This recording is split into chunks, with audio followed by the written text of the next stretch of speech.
जय मां कामाख्या कामाख्या तंत्र में आपका स्वागत है मित्रों। आज की चर्चा मैंने पूर्ण पहले वीडियो में आपको बता दिया था कि आज की चर्चा हम करेंगे कुंडली में शनि राहु के एक साथ रहने से जो प्रेत श्राप या पिशाच बाधा योग बनता है, उस पर आज हम चर्चा लेके आए हैं। प्रेत श्राप जन्म पत्रिका के किसी भी भाव में, जन्म कुंडली के किसी भी भाव में शनि या राहु या शनि या केतु की युक्ति हो तो प्रेत श्राप का निर्माण कुंडली में बन जाता है। शनि राहु या शनि केतु की युक्ति भाव के फल जो होते हैं वो पूरी तरह से बिगाड़ देते हैं तथा लाख यत्न करने के बावजूद भी उस भाव का उत्तम फल प्राप्त नहीं हो पाता।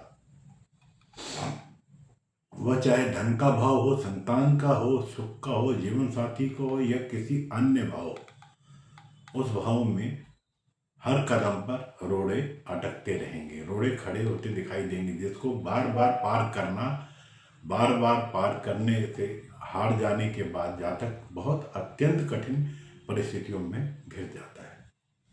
शनि और राहु प्रेत श्राप योग यानी ऐसी अवस्था, ऐसी घटना जिसको अचेतन अचेतन घटना कहते हैं, जिसको अनएक्सेप्टेड घटना कहते हैं। अचानक कुछ भी ऐसा हो जाना जिसके बारे में व्यक्ति ने जातक ने दूर दूर तक नहीं अंदेशा था, सोचा ना हो, कभी उसके बारे में ऐसा कुछ दिमाग ही नहीं लगाया हो, अनहोनी जिसको कहें, भारी नुकसान हो जाना। इस योग के कारण एक के बाद एक मुसीबत बढ़ जाना। यदि शनि या राहु में से किसी भी ग्रह की दशा चल रही हो या आयु काल चल रहा हो, यानी 7 से 12 या 36 से 47 वर्ष का समय हो, ऐसे समय में तो मुसीबतें थमने का नाम ही नहीं लेती। कई बार ऐसा होता है कि किसी शुभ या योग कार्य ग्रह की दशा काल भी हो और शनि राहु रूपी प्रेत श्राप योग की दृष्टि का दुष्प्रभाव उस ग्रह पर हो जाए तो उस सब ग्रह के शुभ ग्रह के भी समय मुसीबतें थमने का नाम नहीं लेती, जिस पर अधिकतर ज्योतिषीगण या ज्योतिषगण ध्यान ही नहीं देते। परंतु पूर्व जन्म के दोषों में इस शनि ग्रह को, इसे शनि ग्रह से संबंधित निर्मित पितृदोष कहा जाता है, माना जाता है। इस दोष का निवारण भी घर में संतान के जन्म लेते ही ब्राह्मण की सहायता से करवा लेना चाहिए, अन्यथा मकान संबंधित परेशानियां शुरू हो जाती है। लोगों की प्रॉपर्टियां बिकनी शुरू हो जाती है, कारखाने बंद हो जाते हैं, पिता पर कर्जा चढ़ना शुरू हो जाता है, नौकरी पेशा या कारोबारी संतान के प्रेत श्राप योग के कारण बाप का काम बंद हो कगार पर पहुंच जाता है। ऐसे योग वाले के घर में निशानी होती है कि जगह जगह दीवारों में दरारें आने लगती हैं, सफाई के बावजूद गंदी बदबू घर में बनी रहती है, घर से आनी कहीं ना कहीं से बदबू आनी शुरू हो जाती है, घर में जो जहरीले जीव जंतु निकलना, जैसे बिच्छू सांप का बार बार निकलना। इसलिए प्रेत श्राप योग भारी मुसीबतें लेके आती है और इस योग के 10वें भाव पर प्रभाव होने से काम धंधे बंद हो जाते हैं, चलता हुआ काम रुक जाएगा। 7वें भाव पे प्रभाव अगर है तो शादियां टूटने लगती हैं, तलाक की स्थितियां बन जाती हैं, मियाँ बीवी साथ में रहते हुए पति पत्नी के बीच में संबंध का भाव देखने को मिलता है। 8वें भाव पे अगर ये है तो जादू टोने जैसे समस्याओं से ग्रसित रहता है। टोना शब्द जैसा जो आज आधुनिक युग में सुनने पे लगता है कि ये ठीक नहीं है, पर इसका प्रभाव भी 8वें भाव में अगर ये योग बन रहा है तो उस व्यक्ति से आप पूछे कि जादू टोना किसे कहते हैं, उस पर प्रभाव बना रहता है। दर्दनाक मौत होती है, 9 भाव में अगर ये भाग्यहीनता को दर दिखाता है, एकादश भाव में तो मुसीबतों से लड़ता लड़ता इंसान थक कर हार जाता है, मेहनत के बावजूद भी उसको फल नहीं मिल पाता। कुंडली के सभी भावों में इसका प्रभाव बुरा ही रहता है। ज्योतिष कोई जादू की छड़ी तो है नहीं, यह एक विज्ञान है। ज्योतिष में जो भी ग्रह आपको नुकसान करते हुए दिखाई देते हैं, उनके प्रभाव को कम तो जरूर किया जा सकता है उपायों के माध्यम से, परंतु अगर ये कहे कि बिल्कुल बंद कर सकते हैं उस उपाय करके हम उस प्रभाव को ही खत्म कर दें, संशय है इस सब में। हाँ, 90% कम किया जा सकता है, पर 100% कम करना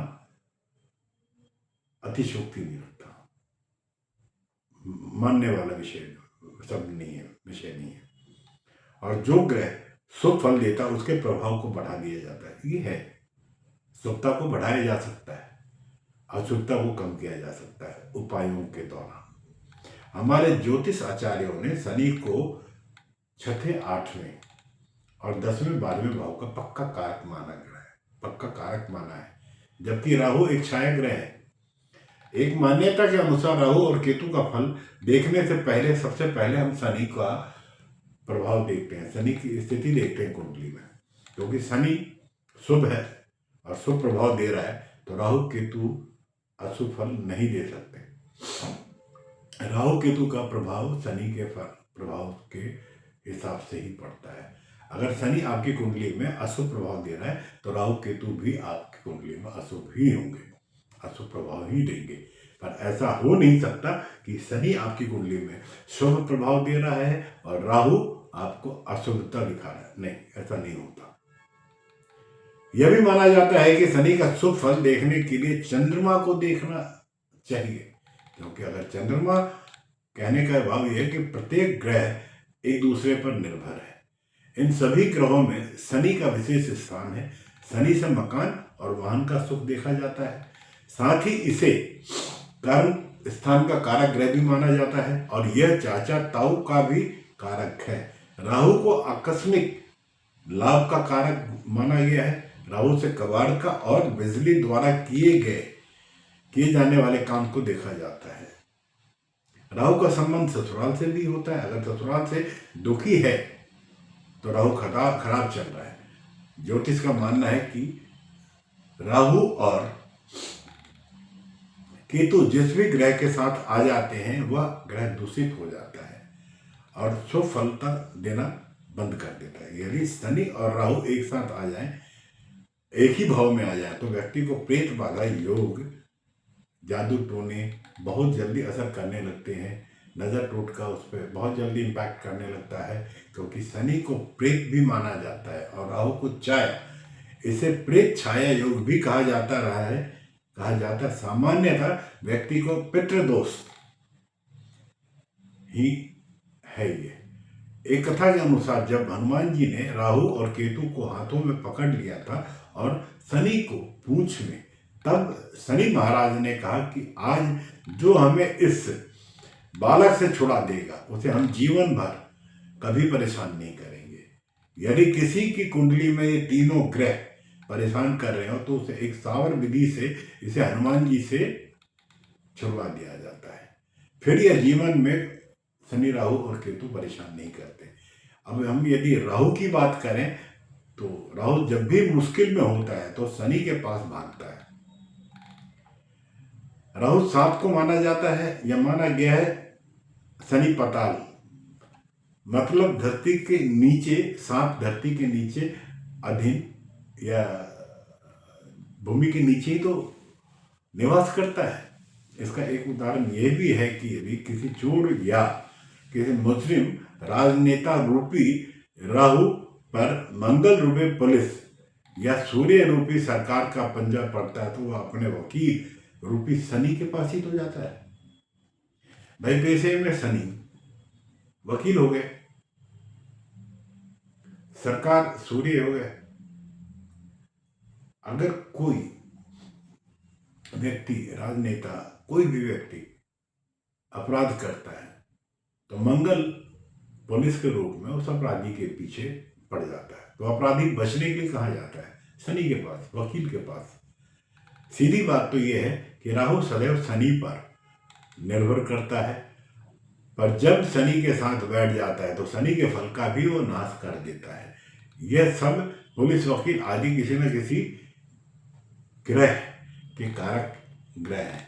शनिदेव उस व्यक्ति का तो कभी बुरा फल नहीं देते जो मजदूरों का या मेहनतकश लोगों का सम्मान करता हो, क्योंकि मजदूर शनि के कारक हैं। जो छोटे दर्जे के लोगों का सम्मान करते हैं उनका सदैव शनि शुभ रहता है, और जो लोग सम्मान नहीं करते शनि सदैव उनका बुरा ही फल प्रदान कराते हैं। आप अपनी कुंडली ध्यान से देखें, अगर आपकी कुंडली में भी राहु और शनि एक साथ बैठे हैं तो आप एक उपाय करें, हर रोज मजदूरों को तंबाकू की पुड़िया दान करें। ऐसा 43 दिन करके देखें आप।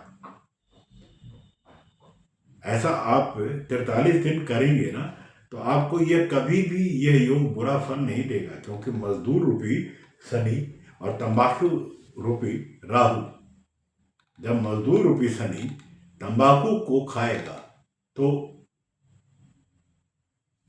शनि ने राहु को मुंह में लिया, ग्रहण कर लेता है, तो राहु बुरा राहु बाहर थूक दिया जाएगा। और सीधी बात तो यह है कि आपका शनि मजबूत हो जाएगा, राहु शांत हो जाएंगे। शनि का अच्छा राहु ग्रहण कर लेना और बुरा राहु को बाहर थूक देना, ये उपाय आप करके देखें। मैंने यह उपाय हजारों लोगों से कराया है, और हजारों लोगों को, तो मैं ये नहीं कहूँगा कि हजारों लोगों से मैंने पर्सनली पूछा कि आपको लाभ हुआ कि नहीं हुआ, पर जितने लोगों से मैंने कराया और जिन जिन लोगों का भी मेरे पास इस उपाय का जो निष्कर्ष आया वो उनको सभी को लाभ हुआ है। प्राचीन गांव में, पहले के गांव में हमारे ग्रामीण कहावतें भी ज्योतिष से अपना संबंध रखने वाली मानी जाती थी कि जिसके गुण अर्थ को अगर हम समझ लें तो उसके अनुसार बहुत सुंदर कथन हमारे जीवन के प्रति सावधानियां को उजागर करती है। उसी प्रकार से एक कहावत है इस प्रकार से, मंगल मगरी बुध खाट, शुक्र झारू 12 बाट, शनि कलछुली, रवि कपाट, सोम की लाठी फोड़े टाट। यह कहावत भदावर से लेकर चौहानी तक कही गई है।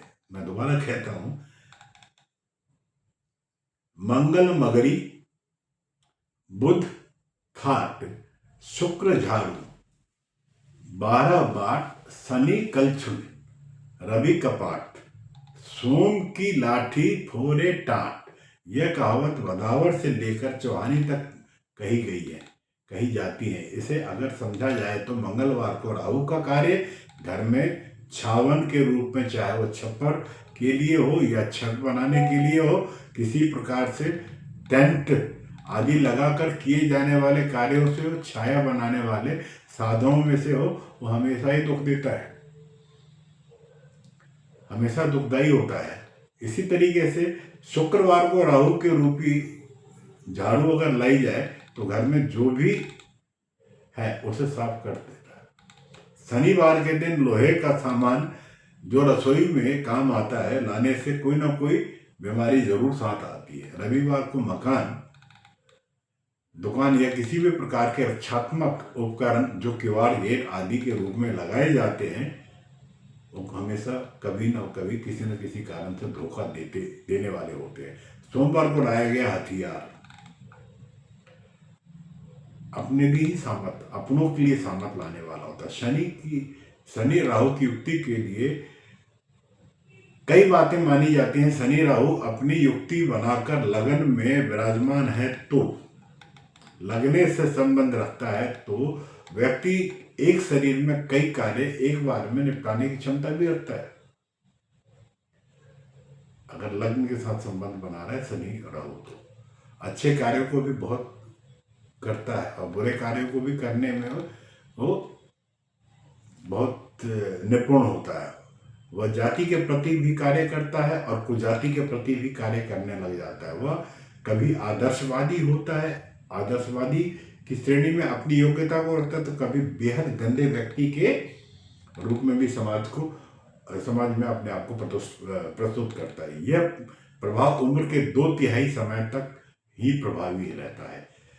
शनि के शक्ति को समझने के लिए कार्य का रूप देखा जाना चाहिए या देखा जाता है, और राहु से लग्न में सफाई कर्मचारी के रूप में भी देखा जाता है। तो लग्न से दाढ़ी वाले व्यक्ति से भी देखा जाता है। राहु का प्रभाव शनि के साथ लग्न में हो तो वह पंचम भाव और नवम भाव को भी प्रभावित करता है। इसी प्रकार से अगर दूसरे भाव में हो तो छठे भाव और 10वें भाव को भी प्रभावित करता है, और तीसरे भाव में हो तो 7वें और 11वें भाव को प्रभावित करता है। चौथे भाव में हो तो 8वें और 12वें भाव को प्रभावित करता है। लगन में राहु का प्रभाव शनि के साथ होने से जातक की दाढ़ी भी लंबी और काली होगी, उसके पेट पर भी बहुत लंबे बाल होंगे, घने बाल होंगे, उसके पेड़ों और पैरों में भी बालों का संबंध घना होना चाहिए। शनि से चालाकी को अगर माना जाए तो उसके पिता भी झूठ आदि का सहारा लेने वाले होंगे, उसके बच्चे भी झूठ आदि का सहारा ले सकते हैं, लेकिन शर्त पुत्र आदि पर यह लागू नहीं होगा। मंगल के साथ शनि का राहु का असर होने पर जातक के खून से संबंध पर भी असर कारक बना होता है। शनि राहु से मंगल अगर चौथे भाव में है तो जातक को कसाई जैसे कार्य करने के लिए बाध्य करता है। शनि से कर्म और राहु से तेज हथियार और चौथे मंगल से खून का बहना आदि। मंगल शनि और राहु की युक्ति दूसरे भाव में है तो जातक को धन और भोजन आदि के लिए किसी भी प्रकार का झूठ का सहारा लेना पड़ सकता है। जातक के अंदर तकनीकी रूप से भी तंत्र आदि के प्रति भी जानकारियां रखने वाला हो सकता है, और अपने कार्यों को तर्क वितर्क द्वारा लोगों को ठगने का काम भी कर सकता है। तीसरे भाव में मंगल के होने से जातक के अंदर लड़ाई झगड़े की प्रवृत्ति या उसके प्रति उसकी लालसा अधिक होगी। वह आंधी तूफान की तरह लड़ाई झगड़े में अपने आप को सामने करेगा, जो भी करना होगा पलक झपकते कर गुजरेगा। पंचम भाव में मंगल के साथ होने पर, मंगल राहु और शनि का संबंध होने पर जातक के अंदर दया का असर नहीं होगा, क्रूर होगा। वह किसी प्रकार की तांत्रिक कारणों से दिमाग में रखकर चलेगा और जल्दी से जल्दी धन प्राप्त करना चाहेगा, और इसके लिए वो खेलों का भी सहायता ले सकता है, सहारा ले सकता है। किसी के साथ अफेयर करके केवल अपने लिए धन प्राप्त करने की इच्छा करेगा। छठे भाव में मंगल होने के कारण होने से जातक के अंदर डॉक्टर बनने के चांसेस ज़्यादा रहेंगे। डॉक्टर बनेगा और शरीर की बीमारियों के प्रति जानकारी रखने वाला होगा। वह अस्पताल में हमेशा जाने के लिए तैयार रहेगा, किसी न किसी रोग को पाले रखेगा। इसी प्रकार अन्य भावों के लिए जाना जा सकता है। शनि राहु हनुमान दे इन 5 सुखों का आनंद। शनि हर व्यक्ति के जीवन में अनेक रूपों में सुख भी भुगाता है। कभी वो अपने तो कभी परिवार के सुख की लालसा जन्म से लेकर मृत्यु तक लेकर चलता रहता है। धर्म में आस्था रखने वाला व्यक्ति इन सुखों को पाने के लिए या कमी ना होने के लिए देव कृपा के लिए हमेशा आस रखता है। हर गृहस्थ अविवाहिक जीवन में बुद्धि, ज्ञान, संतान, भवन, वाहन इन 5 इच्छाओं सुखों की कामना जरूर करता है। यहाँ इन सुखों का खास तौर पर जिक्र इसलिए किया जाता है क्योंकि ज्योतिष विज्ञान के अनुसार जब किसी व्यक्ति के जन्म कुंडली में शनि राहु की युक्ति बन जाती है तब 5 सुखों को जरूर प्रभावित करता है। कुंडली में ये 5 सुख चौथे 5वें भाव नियत करते हैं। खासतौर पर जब जन्म कुंडली में शनि राहु की युक्ति चौथे भाव में बन रही हो तब वह 5वें भाव पर भी असर करती है। हालांकि दूसरे ग्रहों के योग और दृष्टि संबंध अच्छे और बुरे फलों में कमी ला सकते हैं। यहाँ मात्र आज की चर्चा मैंने शनि और राहु की युक्ति के असर और उसकी शांति के उपायों पर ही किया है। हिंदू पंचांग में शनि का दिन न्याय, शनिवार का दिन न्याय के देवता के शनि की उपासना और करके पीड़ा और कष्टों से मुक्ति का माना जाता है। यह दिन शनि की पीड़ा, साढ़े सती या ढैया होने वाले बुरे प्रभाव की शांति के लिए भी जरूरी है। किंतु शनिवार का दिन एक और क्रूर ग्रह राहु दोष की शांति के लिए भी अहम माना जाता है। राहु के बुरे प्रभावों से भयंकर मानसिक पीड़ा व अशांति हो सकती है। इसी तरह से यह दिन राम भक्त हनुमान की उपासना से भी संकट बाधाओं से मुक्त होकर ताकत, अकल और हुनर को पाने के लिए माना जाता है। यही नहीं, श्री हनुमान की उपासना करने वाले व्यक्ति को शनि पीड़ा कभी भी नहीं सताती, राहुजनिक दोष भी नहीं लगते, ऐसा शास्त्रों में स्वयं शनिदेव की वाणी में है। इसी प्रकार राहु का कोप भी हनुमान की उपासना से करने वाले लोगों को नहीं पड़ता, उनको राहु के कोप का सामना करना नहीं पड़ता। अगर आप 5 सुखों को पाने में कोई परेशानियां आपको महसूस कर रहे हैं तो कुंडली में बनी हुई राहु शनि की युक्ति से प्रभावित हो तो यह जानते हैं कि सुखों का आनंद लेने के लिए आपको हनुमान की भक्ति करनी चाहिए। भगवान हनुमान की भक्ति करने से शनि राहु की युक्ति का दोष शांति के उपाय भी हैं। अब इसके लिए आप कुछ उपाय कर सकते हैं। जैसे शनिवार को कि सुबह यथासंभव जितनी जल्दी उठ के स्नान करें, स्वच्छ वस्त्र पहने, शुद्ध जल ले और उसमें गंगा जल मिलाकर घर के समीप किसी भी मंदिर या पीपल के पेड़ के जड़ में जाके ये जल चढ़ा दें, पीपल के साथ परिक्रमा करें, अगरबत्ती तिल के तेल का दीपक जलाएं, समय होने पर गजेंद्र मोक्ष सतवन का भी पाठ आप करें। इस बारे में किसी विद्वान ब्राह्मण के साथ जानकारी ले सकते हैं। इसी तरह से किसी मंदिर के बाहर बैठे भिक्षुक को तेल से बनी हुई वस्तुओं को, जैसे कचौड़ी हो गया, समोसे, सेब, पकौड़े यथाशक्ति खिलाएं या उन्हें इस काम के लिए निमित्त धन दें। श्री हनुमान जी की प्रतिमा के सामने एक नारियल पर स्वास्तिक बनाकर उनको अर्पित कर दें, निश्चित रूप से आपको लाभ होगा। समय अभाव होने पर यह 3 उपाय न केवल आपके मुसीबतों को कम करने के लिए है, बल्कि जीवन को सुखी, समृद्धि और शांति से भरने के लिए भी आप इन उपायों का सहारा ले सकते हैं। किंतु समय होने पर शनिवार के दिन शनिदेव, श्री हनुमान और श्री राहु की पूजा अगर आप करते हैं तो आपको विशेष सामग्रियों को अर्पित इनके करें। शनि मंत्र ओम शनिश्चराय नमः, राहु मंत्र ओम राहवे नमः का जाप करें, हनुमान चालीसा का पाठ करें, आपको निश्चित रूप से फायदा होगा, क्योंकि ये उपाय बहुत ही प्रभावकारी है।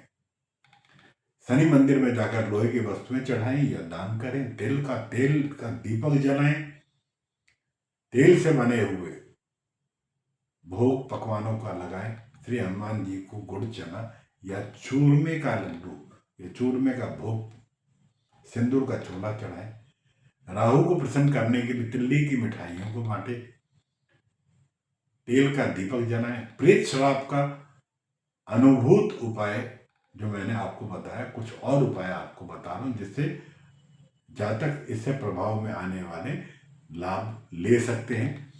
शुक्रवार की रात को तकिए के नीचे 1 रुपया का सिक्का रखकर सोएं तथा सुबह उठकर उस सिक्के को शमशान में बाहर से अंदर की तरफ उछाल कर फेंक दें। दोबारा सुनने ये उपाय बहुत कारगर उपाय है। शुक्रवार की रात को 1 रुपये का सिक्का आप अपने सिरहाने रखें, सोएं, सुबह अपने नित्य कर्मों से निवृत्त होकर नहा धोकर उस सिक्के को लें और शमशान घाट के बाहर से उस सिक्के को उछाल कर अंदर फेंक दें। निश्चित रूप से शनिवार को फेंकना है, आपको लाभ होगा। शनिवार को शनिवार से आपने 11 लौंग अपने ऊपर से 7 बार उल्टा 11 लौंग ले।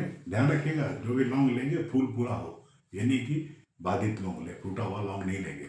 लौंग ले 11 बार अपने ऊपर से उल्टा घुमाकर आग में 11 दिन तक लगातार जलाएं, निश्चित लाभ होगा, अकाट्य लाभ होगा। सिंदूर तथा राई को, एक चुटकी सिंदूर एक चुटकी राई को लेकर 7 बार सिर पे से उल्टा बार करके 11 दिन तक जलाएं, लाभ होगा। काले कुत्ते को 4 माह तक दूध, ब्रेड या रोटी खिलाएं। पीपल के पेड़ की 7 परिक्रमा कर ओम सत शनिचराय नमः, ओम सत शनिचराय नमः, ओम राह राहवे नमः मंत्र का काली हकीक की माला से जाप करें, लाभ होगा। हनुमान चालीसा नित्य पढ़े तथा तिल्ली के तेल की मिठाई का भोग लगाएं। दीप जलाकर शनि और राहु की आरती करें। मंदिर के बाहर बैठे हुए भिखारियों को कचौरी, समोसे, नमकीन, भुजिया खिलाएं, मीठा नहीं खिलाइएगा, नमकीन। शनिवार को सरसों के तेल की मालिश करें। मंदिर तक सवारी से न जाकर पैदल जाएं। पश्चिम दिशा की ओर मुख कर काले आसन पर बैठकर सूर्योदय से पहले ओम एम ह्रीम राहवे नमः तथा सूर्योदय के बाद ओम एम ह्रीम श्रीम श्रेष्ठाय नमः का जाप काले हकीक माला से 3 माला का जाप आप करेंगे। शनि के साथ केतु दक्षिण ओर सिर के बिना एक शरीर जो इस समय समग्र दुनिया में जुदाई, अलगाव, आध्यात्मिकता, अहित, मोक्ष का प्रतिनिधित्व करता है। राहु बातें करना चाहता है और केतु बातें नहीं करना चाहता। केतु कर्म है। राहु और केतु किसी भी ग्रह के साथ में बैठता है जब भी हमारे कुंडली में, तो अवचेतन मन में हताशा देकर आध्यात्मिक विकास प्रस्तुत करने लग जाता है। शनि कर्म, सीमाओं, हीन भावना और जिम्मेदारियों का ग्रह है। यह राशि चक्र बेल्ट में 10वीं और 11वीं घर पे राज करता है। ये जिम्मेदारियां वाहक, प्रतिष्ठा, उच्च महत्वाकांक्षा, धन, सामाजिक नेटवर्क का मुख्य घर का है। ये शनि जीवन में ग्रह, सामग्री, दुनिया और व्यवहारिकता है। शनि पुराने लोगों, श्रम वर्ग, प्लम्बर की तरह हाथ से काम करने वाले या इमारतों में मजदूरी करने वाले उन लोगों पर सहमत, हताशा और का ग्रह है। दोनों ग्रह की प्रकृति कुंठा, जीवन में असंतोष, असहमत और चीजों से के इनकार करने, चिंतित, दर्दनाक अनुभव की गंभीरता में है। शनि के साथ केतु जीवन में बहुत कुछ दुख का उत्पादन करता है। केतु अध्यात्मकवाद का ग्रह है और शनि ग्रह चुप्पी और ध्यान का है। इसलिए केतु लोगों को परमात्मा के स्रोत के साथ कनेक्ट करने के लिए अद्वितीय क्षमता लेकर है, जो मन की शांति हासिल कर सकते हैं। केतु बाधा का ग्रह है। भगवान गणेश केतु के देवता हैं। भगवान गणेश से केतु के द्वारा बनाई गई बाधा को दूर करने के लिए पूजा करनी चाहिए। शनि के लिए भगवान हनुमान की पूजा करनी चाहिए तथा रुद्राभिषेक करना चाहिए एवं पलाश विधि से प्रेत मुक्ति के लिए नारायण बलि भी कराना चाहिए। यह विधि किसी भी देवता के मंदिर में पंचमी, एकादशी अथवा श्रवण नक्षत्र में करना उत्तम रहता है। मित्रों, आज की चर्चा यहाँ संपन्न करता हूँ। हालांकि विषय कंप्लीट नहीं हुआ है, इसके लिए मुझे पुनः इसका भाग 2 भी लेके आना होगा, पर ये वीडियो कुछ ज़्यादा बड़ी हो गई है। जैसे पूर्व वीडियो में मैंने राहु के बारे में कहा था, जिसको तारे राहु भला उसको कौन मारे। प्रेत बाधा योग, पिशाच योग, प्रेत योग या पितृ दोष शनि और राहु से उत्पन्न जरूर होता है। मैंने पूर्ण भी कह चुका हूं कि जहां जीवन में जटिलताएं आती हैं वहीं पे उसका निराकरण भी है। बस हमको जटिलताओं से हताश नहीं होना है, उसके निराकरण करने का उपाय जरूर देखना है, ढूंढना है, जो उसके साथ ही छुपा हुआ है, साथ ही में चल रहा है। एक तरफ मुसीबत है, दूसरी तरफ उसका हल है। हम मुसीबत में हताशा को हासिल कर लेते हैं, हताश हो जाते हैं, हल की तरफ ध्यान नहीं देते, इसलिए मुसीबत से हम ज़्यादा सताए जाते हैं। मित्रों, हर परेशानी, हर मुसीबत का एक समाधान है जो उसी के साथ चल रहा है।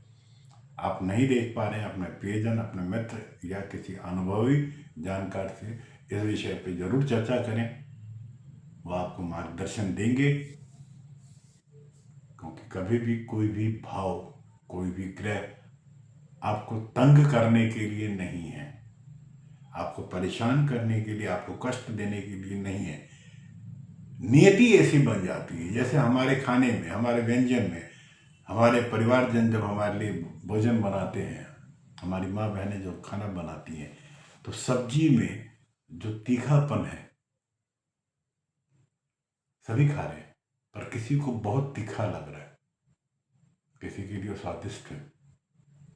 तो जो तीखा है वो हमारी जटिलताएं हैं, वो हमारे ये ग्रहों के द्वारा उत्पन्न किया हुआ परेशानियां हैं। तो तीखा लगा तो आपने मीठा खा लिया ना, पानी पी लिया। उसी तरीके से उन परेशानियों को एक बार समझ लें, समझने के उपरांत उसका निराकरण आपको वहीं पे उपस्थित दिखेगा, आप उपाय करें। माँ भगवती, माँ कामाख्या आपका कल्याण करें। आपसे विदा ले रहा हूँ। आप अपने विचार जरूर मुझे कमेंट्स के माध्यम से जरूर देंगे। जय माँ कामाख्या, आपका दिन शुभ हो।